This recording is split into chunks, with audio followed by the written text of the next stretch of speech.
ప్రపంచ దేశాలకు భారత్ స్నేహహస్తం అందిస్తుంటే పాక్ మాత్రం దుర్బుద్ధితో దాడి చేయడం గర్హనీయమని సీబీఐ మాజీ జాయింట్ డైరెక్టర్ వివి లక్ష్మీనారాయణ అన్నారు. ప్రజ్ఞా భారతి కరీంనగర్ ఆధ్వర్యంలో నిర్వహించిన సమావేశంలో ఆయన పాల్గొన్నారు. పహల్గామ్ ఘటన అనంతరం భారత్ వ్యూహాత్మక అడుగులు పరిణామాలు అనే అంశంపై ఏర్పాటు చేసిన సమావేశంలో ఆయన మాట్లాడారు. పాక్ దాడులకు వ్యతిరేకంగా కేంద్ర ప్రభుత్వం తీసుకునే చర్యల పట్ల విశ్వాసంతో ఉండాలని సూచించారు. ఇక్కడ 21వ శతాబ్దంలో ఉన్నాం. ఇక యుద్ధాలు ఏమీ ఉండవు అని మనం అనుకున్నాం. కానీ ఉక్రెయిన్ నుంచి గాజా వరకు, యమన్ నుంచి మ్యాన్మార్ వరకు యుద్ధాలే జరుగుతాయి.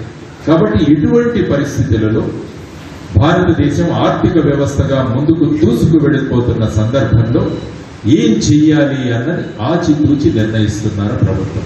కాబట్టి మనం అందరం కూడా సహనంతో ఉండాల్సిన అవసరం ఉంది. అసమర్థ నాయకత్వం అనుకుంటే అప్పుడు మనం ఏదైనా మాట్లాడుకుంటే ప్రయోజనం, కానీ సమర్థవంతమైన నాయకత్వం ఉన్నప్పుడు వారి మీద వదిలేయాలి. మనకు 100% వాళ్ళ మీద అభిప్రాయం ఉన్నప్పుడు మనం హాయిగా